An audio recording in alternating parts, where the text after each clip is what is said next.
மாயா, joker, Kashmora போன்ற படங்களை தயாரித்தவர் SR. பிரபு. இவருடைய தயாரிப்பில் இப்போ உருவாகி இருக்கிற திரைப்படம் கூட்டத்தில் ஒருவன். இந்த படத்தை ஞானவேலுங்கிற ஒரு புதுமுக இயக்குனர் டைரக்ட் பண்ணியிருக்காரு. இந்த படத்தோடைய ஆடியோ லான்ச் சமீபத்தில் நடந்துச்சு. அதில் நிறைய விஷயங்களை பகிர்ந்திருக்காங்க. அதெல்லாம் ஒரு தொகுப்பாக இப்போ நம்ம பார்க்கலாம். கூட்டத்தில் ஒருத்தன். ஒவ்வொரு தகப்பனும் ஒவ்வொரு மகனும் இன்னைக்கு இருக்கிற யங்ஸ்டர்ஸ் ஒரு 20 வயதுகளை கடந்து கொண்டிருக்கும் இளைஞனும் பார்க்க வேண்டிய படம். ஒரு பெரிய ஒரு தீசஸ் மாதிரியான ஒரு கண்டென்ட் அந்த படத்தில் வச்சுருக்கிறார் டைரக்டர் ஞானவேல் சார். அதில் நான் ஒரு கதாபாத்திரம் பண்ணியிருக்கேன். கூட்டத்தில் ஒருத்தனாக இருந்தோன்னா அது சாதாரணம். அதே கூட்டத்தை நம்ம முன்னாடி கூட்டினோம்னா அது அசாதாரணம். சாதாரணமாக இருந்த ஒருத்தன் அசாதாரணமானவன் மாறினான். அதான் அந்த படத்தோட கான்செப்ட். மணிரத்னம் சார் அவர் சொல்கிற மாதிரி உங்கள் படங்கள் தான் பேசணும், நீங்கள் பேசக்கூடாதுன்னு சொல்லுவேன் நான். இன்றைக்கி நீங்கள் திரைப்படத்துறையில் மாயா படம் எடுத்தீங்க, ஜோக்கர் எடுத்தீங்க, இப்போ கஸ்மோரா பண்ணியிருக்கீங்க. பெரிய முக்கிய விஷயந்தான். எந்த சூழ்நிலையிலும் நிலையை தவறாமல் மண்டக்குள்ள வெற்றியை ஏற்றிக்காமல் 10 வருஷத்துக்கு முன்னாடி கேட்டால் டிகு மாதிரி இருந்தும் படம் எடுத்து கொண்டுருக்கான்னு சொல்லுவேன். 10 வருஷம் தாக்கு பிடிக்கிறது எனக்கு பெரிய விஷயம் இல்லை. 40 வருஷம் தாக்கு பிடிச்ச கம்பெனிலாம் இருக்குது. ஆனால் நீங்கள் 10 வருஷத்துக்கு கேட்டால் உங்கள் பேர் இருக்கணும். எத்தனை வெற்றி பெறீங்க, எவ்வளோ கோடி சம்பாதிக்கிற அடுத்த விஷயம். அடக்கம் வேணும், நிதானம் வேணும், நல்ல சப்ஜெக்ட் செலக்ட் பண்ணி நல்ல டைரக்டரை பிடிச்சி பக்காவாக படம் எடுத்து முறையான தேதி பார்த்து ரிலீஸ் பண்ணுவோம். அது இது வரைக்கும் பண்ணிகிட்ருக்காங்க. அவங்களுக்கு வாழ்த்துக்கள் தெரிவித்துக் கொள்கின்றேன். இந்த படம் ரொம்ப கலர்ஃபுல்லான, என்டர்டெயின்டான, சோசியல் வேல்யூஸோட ஒரு இன்னைக்கு இருக்கிற கான்டெம்பரரி இந்திய இளைஞர்களுக்கான ஒரு படமாக வந்திருக்கு. கூட்டத்தில் ஒருத்தன் ஃபஸ்ட்டு சார் பவுண்டட் ஸ்கிரிப்ட் எனக்கு மெயில் பண்ணியிருந்தார். படம் நான் அந்த ஸ்கிரிப்ட் ஃபுல்லாகவே படிச்சிட்டேன். 2 தடவை படித்தேன். படித்தோடனே சார்கிட்ட நான் ஃபோன் பண்ணி, சார் இந்த படம் கண்டிப்பாக எல்லோருக்கும் கண்டிப்பாக பிடிக்கும். ஏன்னா எனக்கு ரொம்ப இன்ஸ்பயர் ஆச்சு. ஆக்சுவலி என்னென்னா இந்த படத்தில் லவ் ஸ்டோரின்னு சொல்கிறாங்க, பட் அது கூட ஒரு ஃபிலாசாபிக்கல் டச் படம் ஃபுல்லாக இருந்துகிட்டே இருக்கும் த்ரூ அவுட் த மூவி.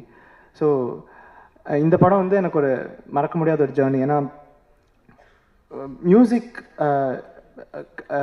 பண்ணுறது மட்டும் நான் தெரிஞ்சாலுமே எப்படி மியூசிக் பண்ணுறது, எப்படி டிசிப்ளினாக இருக்கிறது, எப்படி being a better person day by டேங்கிறது ஞானவேல் சார் எனக்கு ஒவ்வொரு நிமிஷமும் இந்த படத்தில் எனக்கு சொல்லி கொடுத்துருக்காரு. இந்த படம் பயங்கர ஸ்பெஷல் எனக்கு. ஏன்னா ஸ்பெஷல்னா சும்மா எல்லாரும் படத்தை பற்றி ஸ்பெஷல் டிஃப்ரெண்ட் அப்படி சொல்லுவாங்க. அப்படி சொல்ல தெகிடிக்கு அப்புறம் ஒரு சக்ஸஸ்க்கு அப்புறம் என்ன பண்ண எனக்கு புரியல. எப்படி ஹேண்டில் பண்ணணும்னு தெரியல. யாரும் மென்டர் எப்படி பண்ணணும் எதுவும் கைட் பண்ண யாரும் இல்லை. அது ஆக்சுவலாக ஃப்ராங்காக சொன்னால் நான் சரியாக ஹேண்டில் பண்ணல. அதுக்கப்புறம் இன்னொரு படம் பண்ணால் அதுவும் சரியாக போகல, அதையும் ஒழுங்காக ஹேண்டில் பண்ணல. ஸோ ஒரு செல்ஃப் டவுட் நிறையா இருந்தது, நம்ம எதுக்கு வந்தோம், என்ன பண்ணிகிட்டு இருக்கோம் அப்படின்னு. ஸோ அதனால தான் விட்டு ட்ராவல்லாம் பண்ண ஆரம்பித்தேன். நிறைய விஷயம் கற்றுக்க ட்ரை பண்ணிட்டு இருந்தேன். அந்த டைமில் கூட்டத்தில் ஒருத்தன் ஒரு பயங்கரமான ஒரு நம்பிக்கை தருது. இந்த படம் பிஸ்னஸாக எப்படி பண்ணணும்னு எனக்கு தெரில, மக்கள் எப்படி ரெஸ்பான்ஸ் அது எதுவுமே தெரில. பட் அதெல்லாம் தாண்டி ஒரு நம்பிக்கை எனக்கு கொடுத்துருக்கு. அசோக் செல்வன் சொன்னார், இந்த படம் வியாபார ரீதியாக அப்படி போகும்னு சொன்னார். சந்தேகமே வேணாம். ஏன்னா ஒரு படம் ஓடுறதுக்கு ஒரு வெகுஜன படம் ஓடுறதுக்கு அந்த படத்தில் ஏதாவது ஒரு புள்ளி தன்னோட அடையாளப்படுத்திக்கிற ஒரு விஷயமா இருக்கணும். அதுதான் நியதி.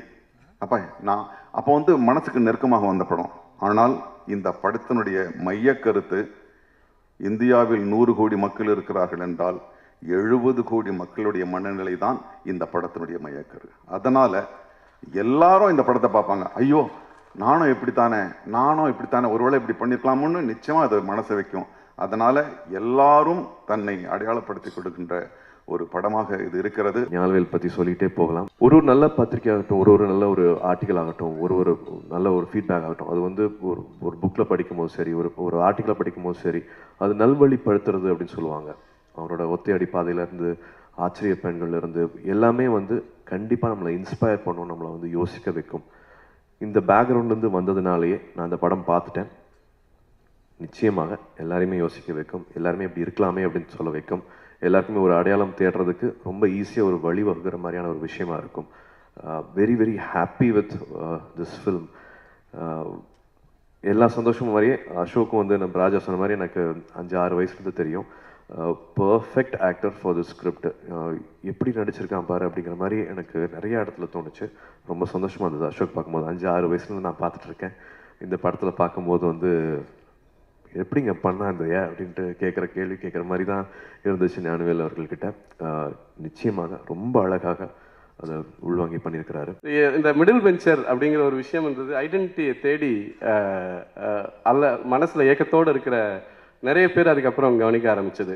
அப்போ தான் நம்ம கிளாஸில் படித்த எத்தனை பேர் நமக்கு ஞாபகம் இருக்குது அப்படின்னு பார்த்தா, யாரெல்லாம் நல்லா படித்தாங்களோ அவங்க பேர் ஞாபகம் இருக்குது, யாரெல்லாம் சேட்டை பண்ணாங்களோ அவங்க பேர் ஞாபகம் இருக்குது. ஆனால் பெரும்பான்மையாக இருந்த க்ரௌடோட பேர் வந்து நமக்கு ஞாபகம் கூட இருக்கிறது இல்லை. நம்ம கூடயே 10 வருஷம் படிச்சிருப்பாங்க.